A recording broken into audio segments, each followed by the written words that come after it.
The great hall of the Galactic Council was filled with representatives from 1,000 worlds.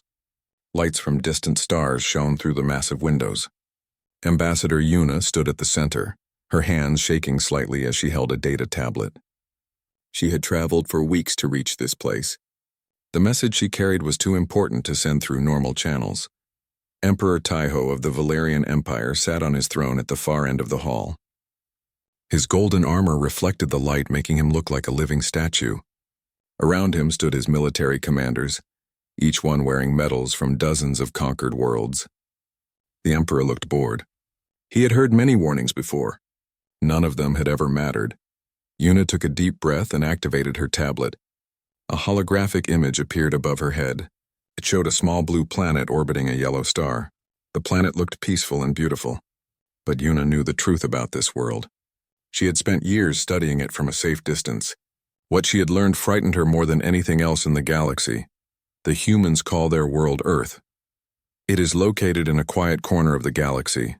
No major trade routes pass near it. No powerful empires have claimed the space around it. For millions of years, life on Earth developed without any contact from the rest of the galaxy.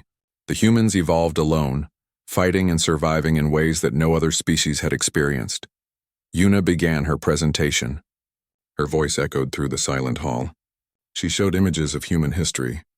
Wars that lasted for years. Weapons that could destroy entire cities. Diseases that killed millions, yet the humans survived and grew stronger. She showed how humans adapted to every environment on their planet. From frozen wastelands to burning deserts. From deep oceans to high mountains. Humans learned to live everywhere. The data was clear. Humans were different from other intelligent species. Most civilizations in the galaxy developed on worlds with mild climates and few natural dangers. They grew slowly and peacefully. They learned to cooperate before they learned to fight. But Earth was a harsh world. Humans had to fight for everything. They competed with each other and with countless dangerous animals. They learned to make weapons before they learned to make peace. Emperor Taiho raised his hand. The gesture was small, but it commanded absolute silence. He spoke in a deep voice that carried authority. He asked why the Korthan Collective was so concerned about one primitive species. The Valerian Empire had conquered hundreds of worlds. What made humans special? Why should the mighty empire fear a species that had not even left its own solar system? Yuna expected this question. She changed the holographic display. Now it showed graphs and numbers. The data revealed something terrifying. Humans learned faster than any other known species. When they encountered a problem, they found solutions with incredible speed. Their technology advanced at an exponential rate. In just 100 years, they went from simple flying machines to landing on their own moon. In another 50 years, they built space stations and sent probes to other planets. But the technology was not the most dangerous thing about humans. Yuna showed psychological profiles next. Humans possessed something that most galactic species had lost long ago. They called it determination. When humans decided to do something, they never gave up. They would try again and again, learning from every failure. They turned obstacles into opportunities. They saw challenges as invitations to grow stronger. The military commanders around Emperor Taiho began to whisper among themselves. Some of them looked concerned. Others seemed amused. One commander stepped forward. His name was General Minho. He had led the conquest of 20 star systems. He argued that primitive species always looked dangerous until the Empire arrived. Superior technology always won. The humans would surrender within days of seeing Valerian warships. They always did, Yuna shook her head firmly. She had heard this argument before. She showed more data. Humans did not think like other species. When faced with a superior enemy, most civilizations chose survival through surrender. It was logical. It saved lives. But humans were not always logical. Throughout their history, humans had fought against impossible odds. Small groups of humans had defeated much larger armies. Weak nations had resisted powerful empires for years or even decades. The concept was difficult for the Galactic Council to understand. In the wider galaxy, war was a calculated affair. Empires fought until one side had a clear advantage. Then the losing side surrendered and negotiated terms. Civilians were rarely harmed. Planets were conquered with minimal damage. The defeated species usually joined the winning empire and enjoyed its protection and technology. War was just another form of politics, but humans fought differently. Yuna showed historical records from Earth. When human cities were destroyed, the survivors did not surrender. They built new cities and kept fighting. When human armies were defeated, new soldiers took their place. Humans had a saying that Una found particularly chilling. They said that the Tree of Liberty must be refreshed from time to time with blood. They believed that freedom was worth any price. Emperor Taiho stood up from his throne. The hall fell completely silent. He walked slowly toward Una, his boots clicking on the polished floor. He stopped just a few meters away from her. His eyes studied her face, looking for any sign of deception or weakness. Una met his gaze without flinching. She had come too far to back down now. The Emperor spoke softly, but everyone in the hall could hear him. He thanked Una for her concern. He acknowledged that her data was interesting. But the Valerian Empire needed to expand. The space near Earth contained valuable resources. The planet itself could support billions of colonists. The Empire would not avoid a primitive world because of speculation and fear. The Corthan Collective was welcome to hide in their distant systems. But the Valerian Empire was not afraid of humans. Una felt her hope crumble. She had failed. She tried one last time. She warned the Emperor that humans had developed nuclear weapons. They had created biological agents that could wipe out entire populations. They had fought world wars that killed tens of millions of their own people. And yet their population kept growing. Their civilization kept advancing. Any species that could survive such horrors was not to be underestimated. Emperor Taiho turned away. He walked back to his throne and sat down. He gave his final command. The Valerian fleet would depart for Earth within the month. Captain Jiho would lead the invasion force. The conquest would be swift and efficient. The humans would be given one chance to surrender. If they refused, the Empire would use whatever force was necessary. This decision was final. Una bowed her head. She gathered her data tablet and left the Great Hall. As she walked through the corridors back to her ship, she felt a deep sadness. The Empire was making a terrible mistake, but she had done everything she could. Now she could only watch and hope that she was wrong. Deep in her heart, she knew she was not. The humans would fight, and the galaxy would never be the same again. Captain Jiho stood on the bridge of the Imperial flagship. The massive warship moved silently through space, surrounded by 300 smaller vessels. The Valerian fleet had arrived at the edge of the human solar system. Jiho felt confident. He had commanded successful invasions on 12 worlds. Earth would be number 13. The number did not worry him. His people had no superstitions about numbers. The fleet moved past the outer planets. Jiho studied the tactical displays. The humans had primitive satellites orbiting their world. They had a small space station with a handful of crew members. They had sent robotic probes to their neighboring planets. For a species that had never met aliens, they were remarkably curious about space. But curiosity would not save them from the Empire. Jiho activated the communication system. His message would be translated into all major human languages. The Empire had studied Earth's broadcasts for years. They understood human culture and communication. Jiho spoke slowly and clearly. He announced that the Valerian Empire claimed this solar system. The humans were ordered to surrender immediately. If they cooperated, they would be treated well. They would receive advanced technology and medical care. Their planet would become part of a great galactic civilization. The message was sent. Jiho expected a response within hours. Most species responded with either immediate surrender or requests for negotiation. Some asked for proof of the Empire's power. A few demanded time to discuss among their leaders. All of them eventually accepted reality. The Empire was too strong to resist. Surrender was the logical choice. But humans were not like most species. The first response came from the United Nations on Earth. The message was short and clear. The humans refused to surrender. They declared that Earth was the sovereign territory of humanity. No alien empire had the right to claim it. The humans demanded that the Valerian fleet leave their solar system immediately. If the fleet did not leave, Earth would consider it an act of war. Jiho read the message 3 times. He could not believe what he was seeing. A primitive species was threatening the Valerian Empire. It was absurd. It was like an insect threatening a giant. He called his senior officers to the bridge. They discussed the situation. Some officers thought the humans did not understand the danger they faced. Perhaps the aliens needed to demonstrate imperial power. Others suggested that human leaders were simply buying time to evacuate their important citizens. Jiho decided to give the humans one more chance. He ordered the fleet to move closer to Earth. The warships positioned themselves in orbit around the planet. From this distance, the Imperial weapons could strike any target on the surface. Jiho sent another message. He explained that resistance was futile. The Empire had weapons that could destroy entire continents. Human technology was centuries behind Valerian science.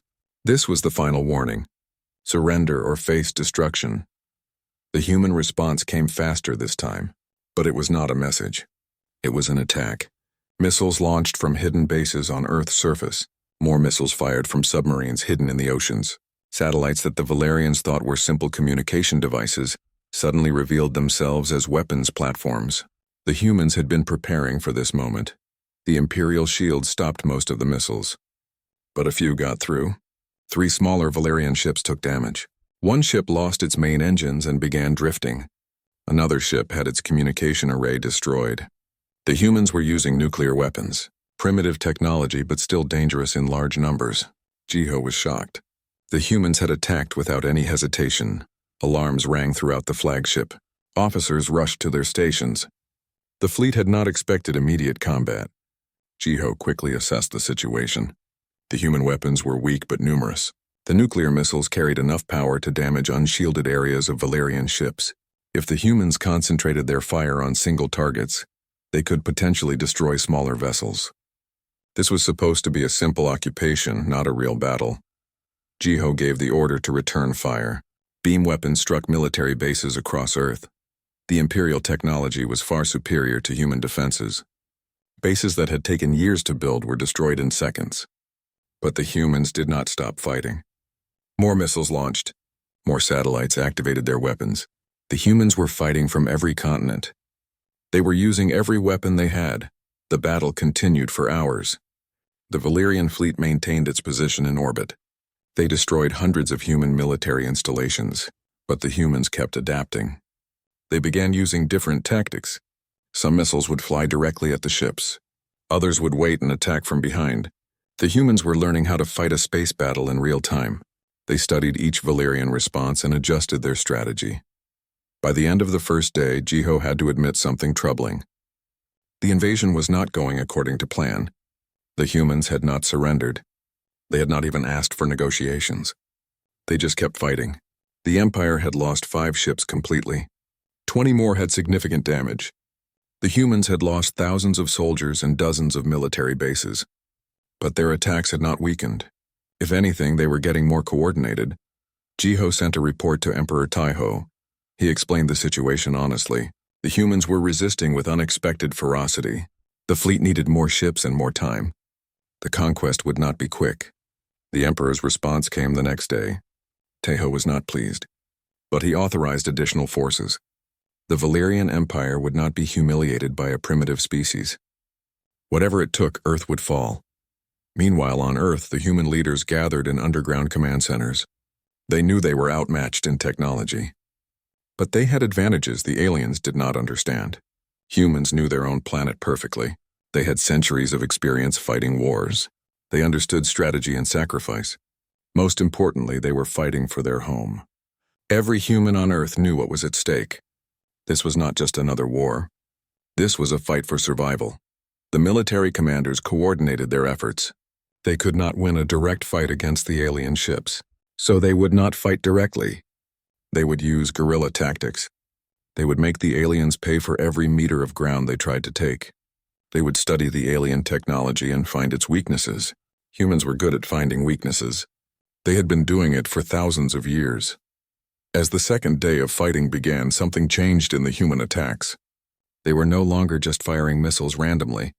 They had identified patterns in the Valerian fleet movements. They had noticed which ships had the strongest shields and which were more vulnerable. The humans began targeting specific vessels with concentrated fire. They were learning. And they were learning fast. Jiho watched the tactical displays with growing concern. The primitives were supposed to panic when faced with superior force. They were supposed to surrender when they realized they could not win. But the humans were doing neither. They were analyzing and adapting. They were treating this like a problem to solve rather than a reason to give up. For the first time in his career, Jiho felt uncertain about the outcome of a battle. Ambassador Yuna received news of the fighting from her outpost at the edge of the solar system. She had stayed to observe, hoping she was wrong about the humans, but the reports confirmed her fears. The Valerian Empire had attacked Earth expecting an easy victory. Instead, they had started a war. And in war, humans were truly dangerous. The galaxy would learn this lesson soon enough. The question was how much blood would be spilled before the learning was complete. 3 weeks had passed since the Valerian fleet arrived. The war was spreading across Earth and into space. Captain Jiho had received reinforcements. His fleet now numbered 600 ships. The Empire had committed massive resources to the conquest. But Earth still had not surrendered. The humans fought with a determination that shocked every alien observer. In a secret underground facility, engineer Sora worked without sleeping. She had barely left the laboratory since the war began. On a table in front of her lay pieces of a destroyed Valerian fighter. The wreckage had been recovered from the Pacific Ocean. Human divers had risked their lives to bring it up from the deep water. Now Sora and her team were taking it apart piece by piece. What Sora discovered amazed her. The alien technology was advanced, but it was not magic. The power systems used principles that human scientists had theorized about but never built. The weapons operated on frequencies that human sensors could detect. The shields had gaps in their coverage. Everything made sense once you understood the basic concepts, and humans were very good at understanding concepts quickly. Sora called physicist Dongwon to examine her findings. Dongwon had been working on a different project, trying to improve human weapons. But Sora's discovery was more important. Together, they analyzed the alien power core. It used a form of energy that humans had only recently discovered in theoretical physics. The aliens called it quantum tunneling energy. Humans called it something else, but the principle was the same. Within a week, Sora and Dongwon had created a prototype device. It could disrupt Valerian shields by matching their frequency and creating interference patterns. The device was crude and could only work at short range. But it worked. The human military immediately saw the potential. If fighters could get close enough to Valerian ships, they could create gaps in the shields. Then conventional weapons could strike the vulnerable areas. The first test came during a battle over Europe. Human fighters equipped with the new devices engaged a Valerian destroyer. The aliens expected another futile attack. But this time was different. The human fighters flew in close, dodging alien fire with desperate maneuvers. When they activated Sora's devices, the Valerian shields flickered. For just a few seconds, they failed. That was enough. Human missiles struck the exposed hull. The destroyer exploded. Captain Jiho received the report with disbelief. The primitives had destroyed a destroyer. They had somehow disrupted Valerian shields. That should have been impossible. The technology required deep understanding of quantum mechanics and energy field manipulation. How had humans learned this in just 3 weeks? Jiho immediately ordered all ships to modify their shield frequencies. But the damage to morale was already done. The invincible empire was not as invincible as everyone thought. Meanwhile, on the ground, the war was becoming even more brutal. Valerian forces had landed in several locations. They tried to establish control over major cities. But humans refused to cooperate. In every occupied territory, resistance groups formed. They attacked alien patrols. They sabotaged alien equipment. They gathered intelligence and sent it to human military commanders. The Valerian soldiers had never experienced this kind of warfare. In previous conquests, civilians stayed out of the fighting.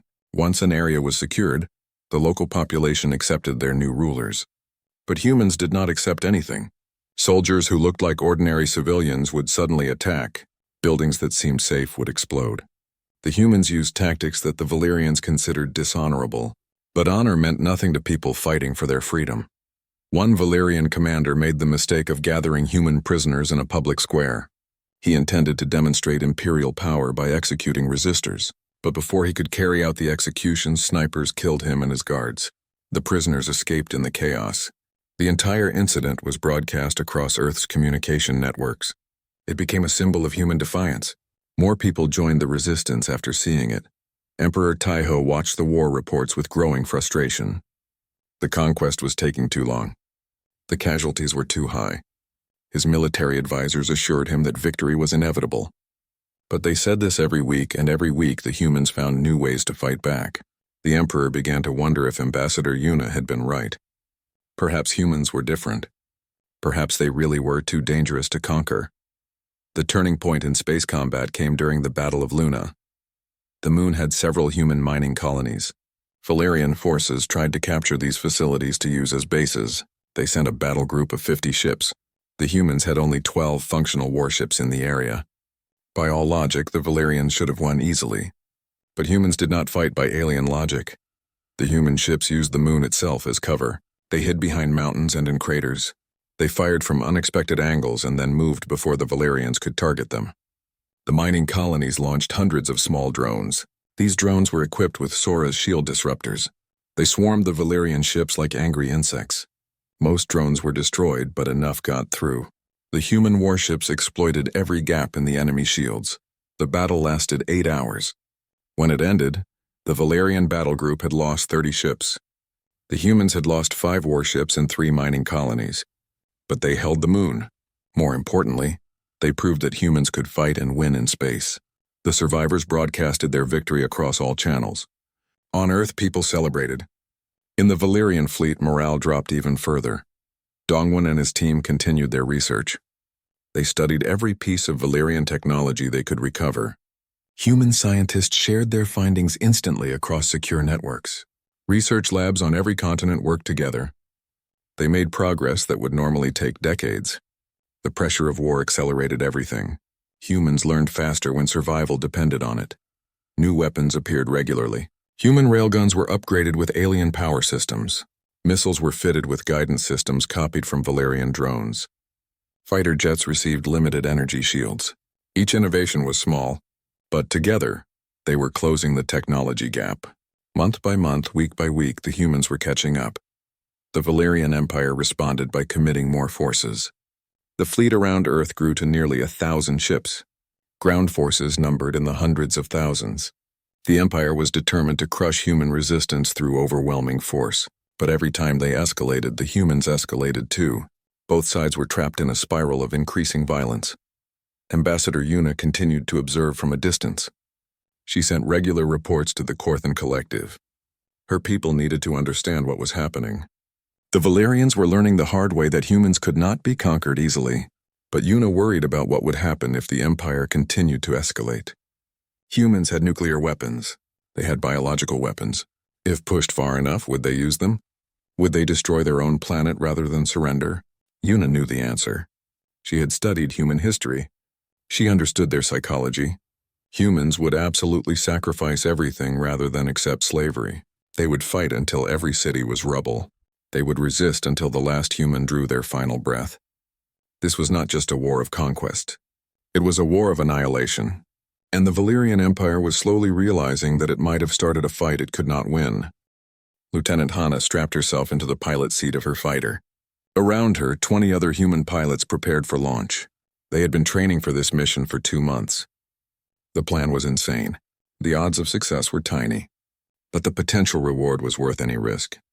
They were going to attack the Valerian flagship itself. The intelligence came from an unexpected source. Ambassador Yuna had been secretly sending information to Earth. She could not fight the Valerian Empire openly. Her people did not have the military strength, but she could help the humans. She provided detailed maps of the flagship's interior. She revealed the location of critical systems. Most importantly, she told them when Captain Jiho would be meeting with his commanders. The mission had 3 objectives. First, capture or kill Captain Jiho. Without their leader, the Valerian fleet would be confused and disorganized.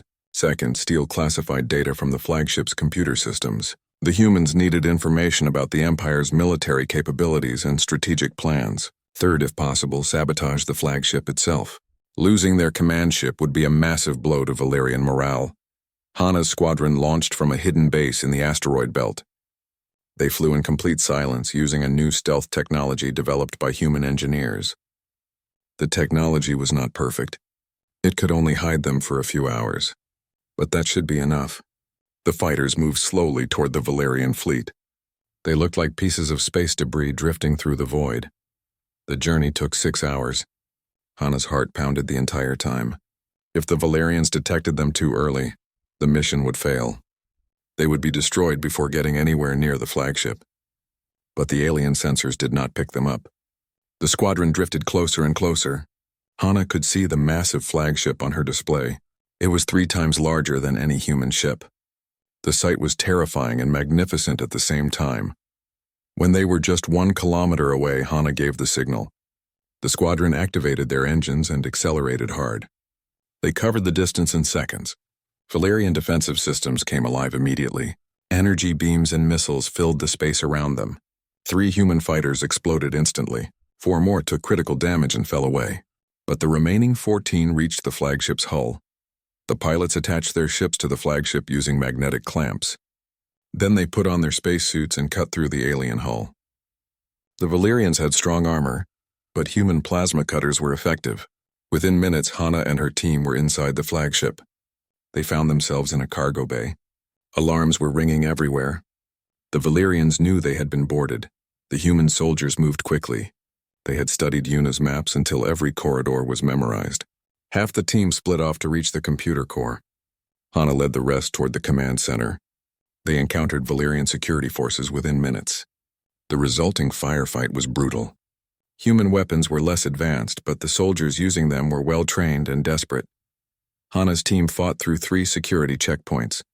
They lost 4 soldiers, but they kept moving forward. The Valerians had not expected humans to board their flagship. Their security was designed to stop external attacks, not internal threats. The humans exploited every weakness. They used grenades in narrow corridors. They hacked door controls using codes that Yuna had provided. They moved like they owned the ship.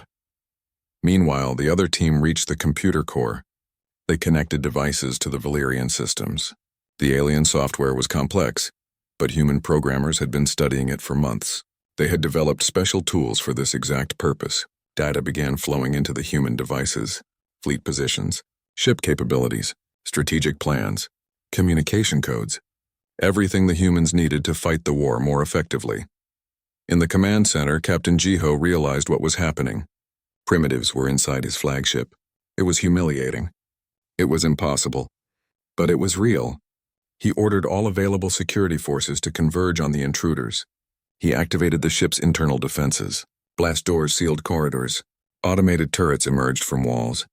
The flagship was designed to repel boarding parties. No one had ever expected to use these systems against humans. Hana's team was pinned down in a corridor. Automated turrets fired from multiple angles. 2 more soldiers fell. Hana made a quick decision.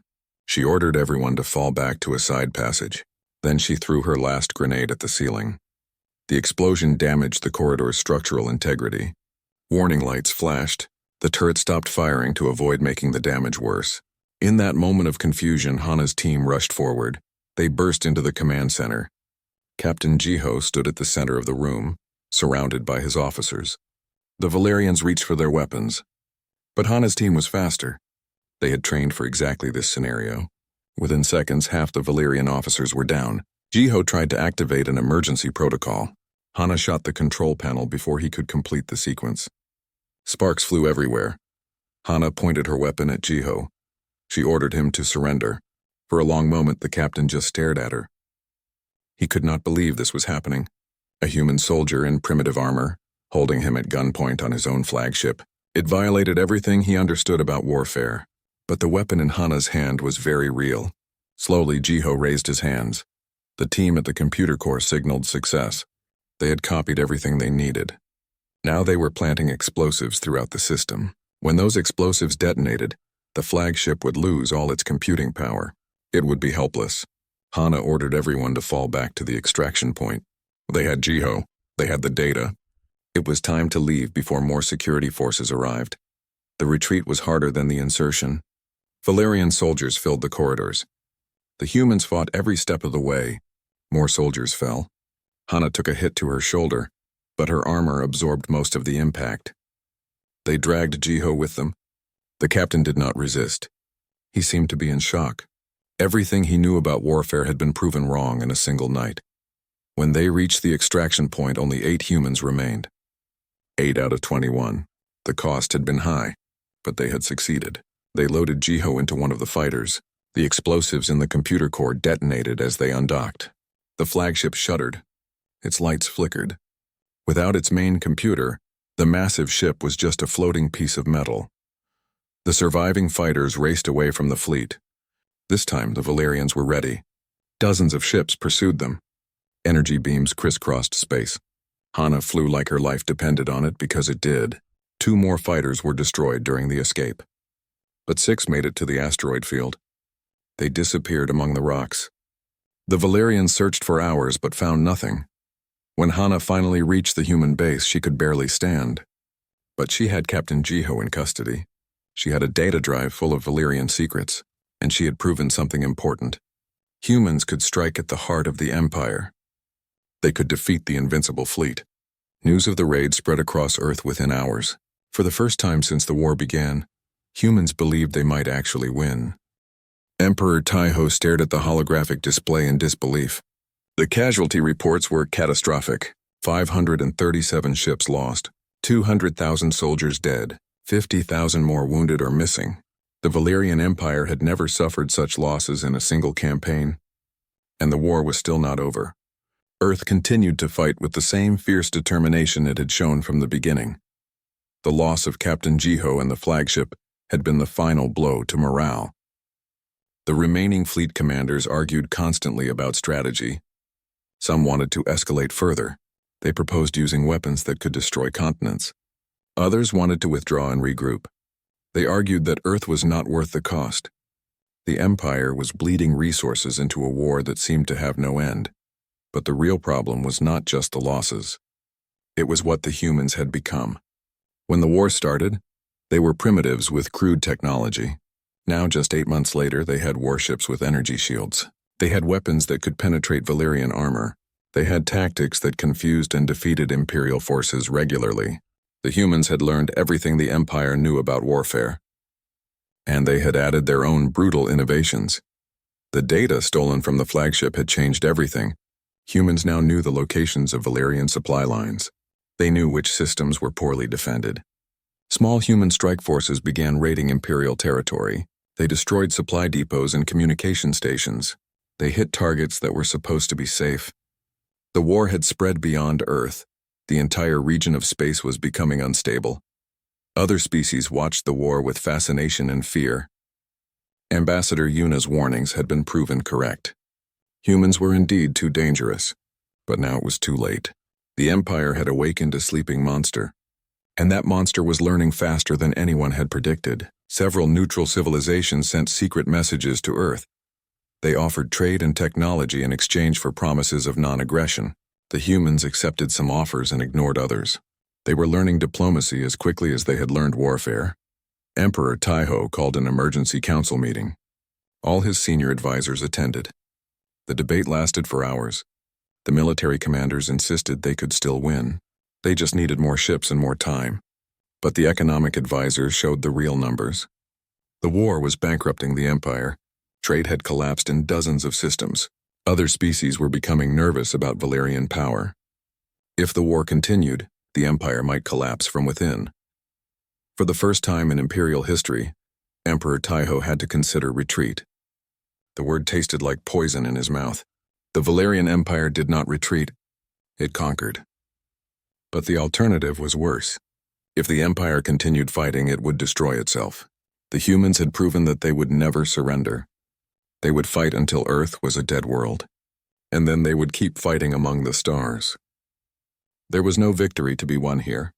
Only endless war. The Emperor made his decision. He sent a message to Earth. The Empire was willing to negotiate. Not surrender. Negotiation. The distinction was important to Valerian pride, but everyone understood the real meaning. The Empire was giving up. After 8 months of brutal warfare, the Valerian Empire was leaving. Earth had won. The human response came from an unexpected source. Scientist Hyunwoo had been working on diplomatic protocols for weeks. He understood that this moment would define humanity's place in the galaxy. Earth could demand vengeance. They could humiliate the Empire. Or they could show that humans understood restraint as well as violence. Hyunwoo's message was carefully crafted. It offered the Empire a way to withdraw with minimal loss of face. But it also made clear that humanity would not be conquered. Ever. The terms were simple. The Valerian Empire would recognize Earth's sovereignty over its solar system. They would pay reparations for the damage caused. In exchange, humanity would not pursue retreating Imperial forces. They would not raid Valyrian territory. Both sides would establish an embassy and open communication channels. It was a peace treaty between equals, not between conqueror and conquered. Emperor Taiho accepted the terms. 3 days later, the Valyrian fleet began withdrawing from Earth orbit. Human ships escorted them to the edge of the solar system. There was no celebration, no victory parade. Both sides had lost too much. But as the last Valyrian ship disappeared into hyperspace, every human on Earth understood what had happened. They had faced the galaxy's greatest empire and survived. They had fought for their freedom and won. The weeks after the war were busy. Earth had to rebuild. Cities needed to be reconstructed. The dead needed to be honored. But there was also excitement. The galaxy was now open to humanity. Dozens of species wanted to establish relations with the civilization that had defeated the Valyrian Empire. Humans were no longer isolated primitives. They were a major power. Sora and Dongwon continued their research. But now they had help from alien scientists. Some species shared technology freely, hoping to gain favor with Earth. Others offered trade agreements. The technology gap that had seemed so impossible to bridge was closing rapidly. Human ships would soon travel between stars. Human colonies would spread across multiple worlds. The future was bright with possibility. Lieutenant Hana received multiple medals for her raid on the flagship. But she did not feel like a hero. She remembered the soldiers who died during that mission. She remembered the desperate fighting in the corridors. War had taught her that victory came with a price. She hoped humanity would remember that lesson when dealing with other species. Power without wisdom led to tyranny. Earth needed to be strong, but it also needed to be just. Ambassador Yuna visited Earth 6 months after the war ended. She came as an official representative of the Corthan Collective. The humans welcomed her with respect. They knew she had helped them during the darkest days. Without her intelligence and warnings, many more humans would have died. Yuna was impressed by what she saw. Earth had not just survived the war, it had thrived. The humans were building faster than she thought possible. During her visit, Yuna met with human leaders. She warned them about the challenges ahead. The galaxy was a complex place. Many civilizations had their own agendas. Some would try to manipulate humanity. Others would see Earth as a threat. The humans needed to be careful. They were powerful now, but power created enemies. Yuna hoped humanity would use their strength wisely. Hyunwoo listened to Yuna's advice carefully. He was now Earth's chief diplomat. The responsibility was enormous. He had to represent humanity's interest while avoiding unnecessary conflicts. It was a delicate balance, but Hyunwoo believed humans could learn diplomacy, just as they had learned warfare. They just needed time and experience. Earth would make mistakes, but they would learn from those mistakes. That was what humans did best. As the first year after the war ended, the galaxy had changed.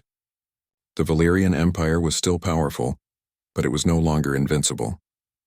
Other species began questioning imperial authority. Some systems declared independence. The Empire tried to maintain control, but it was clear that Valyrian dominance was fading. A new era was beginning, an era where multiple powers competed for influence, and humanity was now one of those powers. The story of Earth's war spread across 1,000 worlds. It became a legend. The primitives who defeated an empire, the species that refused to surrender. Some civilizations admired humanity, others feared them. Most did both. Earth had proven something important. Technology and numbers were not everything. Determination and creativity mattered just as much. Humans possessed both in abundance. Ambassador Yuna sent her final report to the Corthan Collective. She described everything she had witnessed. The courage, the sacrifice, the innovation. She ended her report with a simple observation. Humanity had entered the galactic stage.